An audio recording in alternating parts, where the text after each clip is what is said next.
I'm not going to make a big, huge rant tonight regarding capitalism, but I do have some things to say about it. Okay, basically, what I have to say about it is that it is an abject failure in terms of organizing um, a society. That's my basic argument.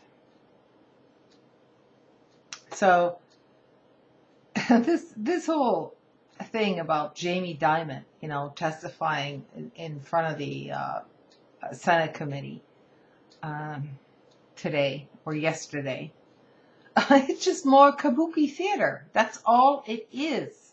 Okay, Jamie Dimon is basically pretending that capitalism, in other words, underfunded banks, which have no capital left, essentially, except for the taxes, which bailed the banks out, they have nothing left. They don't even have a capitalization of 5%, inching up maybe towards 7% or something. And so it is all a huge pyramid scheme, period. So basically, the bankers want you to believe that essentially the entire economy should be based on unending growth, unending loans, regardless of collateral, regardless of what was there initially. You can just keep on, piling on loans upon loans without any collateral whatsoever. Now, at the same time, these very same people will tell you that the national debt, the expenditures, social expenditures, and so on, are completely out of control. Okay, they mention this in every Senate hearing, without ever mentioning military expenditures.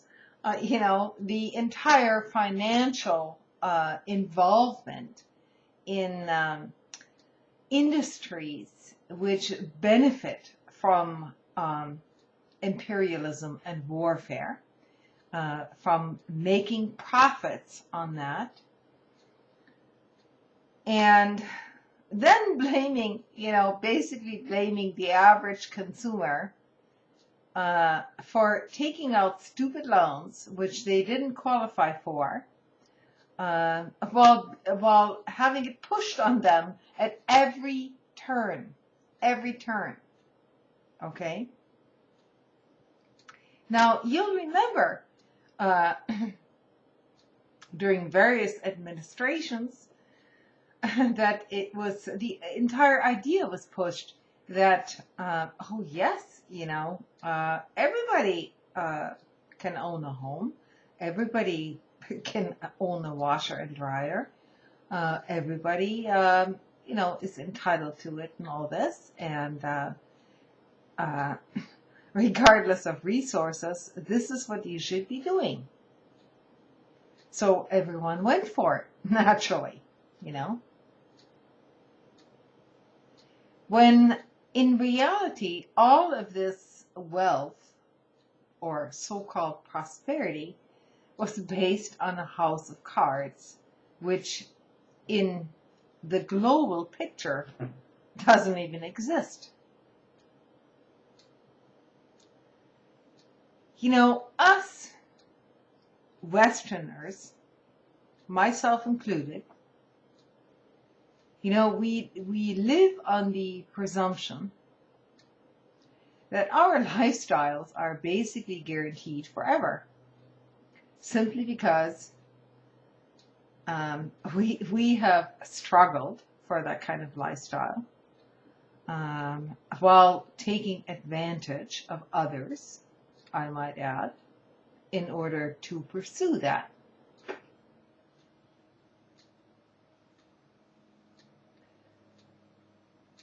Now, from the outset, this is anybody who still talks about financial growth, GDP, okay, GDP, all these statistical figures that are out there, including unemployment figures, I might add, it no longer represents any reality at all for the average person. And this is not about, being jealous of the rich and famous and all that crap. Who in the hell cares?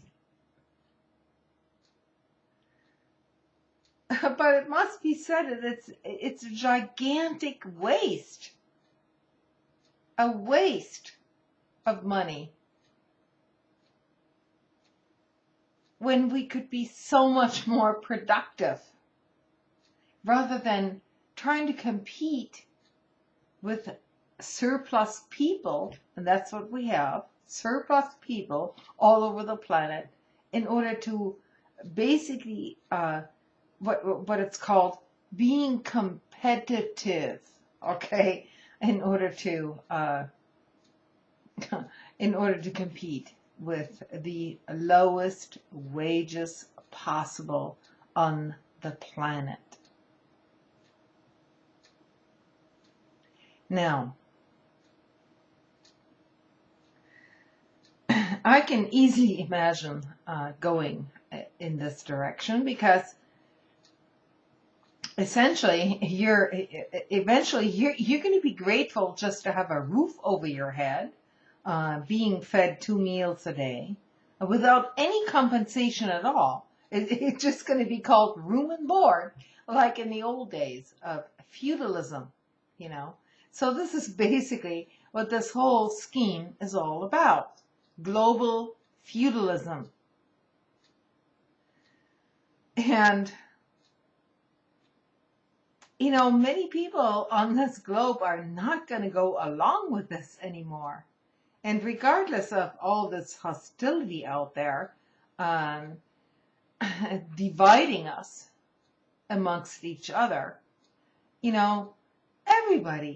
everybody deserves a decent wage, a living wage. It doesn't necessarily mean you have to own the business or anything. I mean, that might be nice, but people should be paid a fair wage for their labor, period. And anything else is exploitation, period. It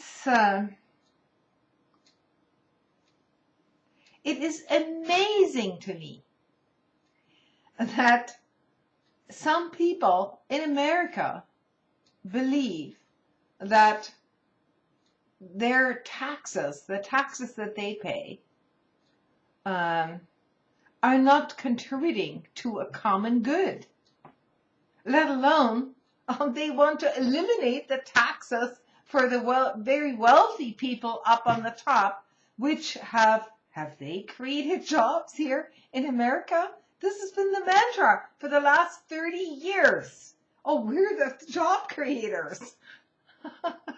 Yeah, we're basically, they're the job creators. They're creating jobs elsewhere for minimum wage jobs or slave wages in other third world countries. And this is what they call competitiveness. Okay, so basically what competitiveness means on a global scale is that you should be able to compete with minimum wage standards in China, which is about 52 cents an hour. Okay, if that. This is how they want you to be competitive on the global scale.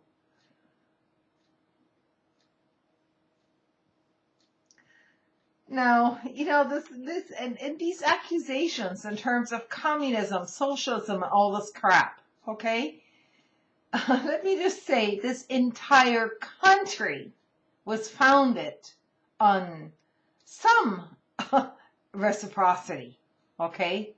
at the very least. And it certainly wasn't founded on religious fundamentalism either. There was a dichotomy between the common people and those already at the top who basically formulated the Constitution for our country. Now, don't ever believe that these founding fathers, were just simply the common people rising up to the task. They were basically competing with the monarchy in England. They didn't like it, so they resented it, and so they wanted to set up their own bullshit here. So this entire, argument about, our Constitution is such a sacred government, it's such an ideal, everything has to be based on the original Constitution 300 years ago or whatever, without taking into account that reality has basically changed. And that what we're now facing is a future of monarchs basically, in the financial world, inherited money, passed down money through the elites. And it's very, very rare that you'll ever see a multi-billionaire making it from scratch. And especially not making it from scratch without screwing other people over in the first place. So, here we are. Our society, rewards people like Bill Gates and Steve Jobs and other people like that. When these people actually did not invent anything bigger than simply creating and stealing the patents of other people.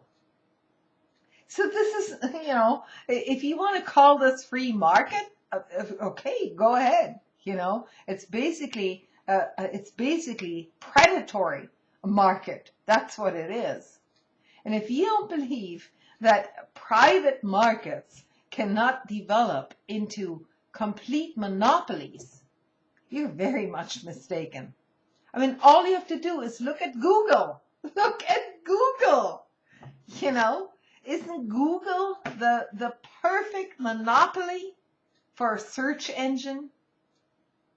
And didn't they trash any kind of open competition by basically offering their services for free, and getting in the big capitalists to finance them beforehand, and then going all out, basically to trash any kind of non-commercial opinion or news.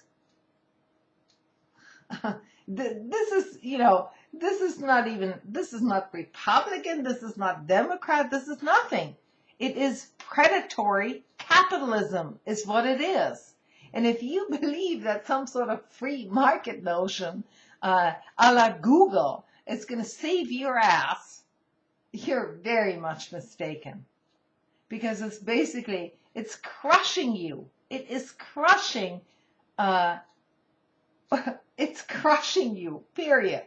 Whether you live in West Virginia and you keep voting, a Republican, or you're some asshole that keeps voting for, Obama because he makes nice speeches and seems to be for the working people and all of this is completely irrelevant. Completely irrelevant. And so if I don't have a solution for this, a personal solution, I don't. But what has to happen is that the entire system needs to be laughed at and delegitimized at this point. And this laughing at and delegitimizing needs to be a concerted effort, not just withdrawing your vote because I don't give a shit. No, it needs to be a concerted effort, okay, to say we don't agree with this fucked up system anymore. And so we're withdrawing our votes for this specific reason. And we don't give you that mandate anymore. We're going to make a laughing stock out of you politicians in Washington. And we're not going to just sit down quietly and say, oh, well, we're just going to vote in the next election for the least evil, or the least idiot that's going to get in there, that's been paid off. No, it needs to be, if this is going to succeed, this non-confidence vote, so to speak, it needs to become a national effort on all fronts. And there is no other way. You cannot keep legitimizing a system which continuously screws you over at every turn, no matter how fair, no matter how fair you want to play. It is absolutely ridiculous to keep playing this game because it's not going to go anywhere. On the other hand, just dropping out and not speaking out, okay, is a mistake. Because people do need to speak out, regardless of, whether their vote counts or not. People do need to keep speaking out. And they need to make it very clear that the entire system is illegitimate at this point. And if you're going to have, if you're going to proclaim that you're not going to vote, you refuse in voting anymore because you feel the system is rigged, then it is extremely important to make that fact known and why you're no longer participating in that system, and why you're doing that. Because it's not just simply a non-action. If people just want to withdraw and say, fuck it, that's one thing. Everybody gets disillusioned.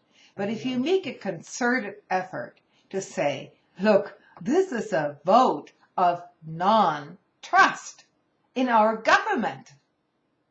And we're making a concerted effort on a national level to say that we can no longer trust our elected officials because they've been bought off by industry and corporations. And, basically it amounts to who has more dollars, basically. And the dollars amount to a vote. And this is just simply ridiculous. So this is what needs to get broadcast on a national level, because a dollar is not a vote. There's something other than just dollars in a vote. The people with the most money and the most resources should not be able to dictate national or even local policy, period. This is not the spirit of our republic, and it's not in the spirit of democracy at all. So if you're not going to vote on the national level, then you need to make it very clear why you're not doing it. Not because you're complacent, because you don't give a shit anymore, but to delegitimize the entire process. And that might go a long way. It will take, it'll take a few years, a few election cycles, perhaps, but it will go a long way. Look, at least the Russians recognized that they no longer lived in some sort of a society where they could dictate anything, but they had any choice, Americans still wave their flags and say, hey, what a great country we are. We're all so patriotic and all the shit, right? They don't even realize that the water has boiled over. I mean, it just can't get any more idiotic than this. So, yeah. That's my rant for tonight. You can agree or disagree, and whatever. If you can, spread the message, because if you're going to be in opposition to anything, it's got to be in opposition to overall corruption. That's what it's all about, I'm not anti-government. Nobody should be anti-government as long as government is not corrupt. And our government is corrupt. And it no longer serves anyone but the richest segments of society. The 3%.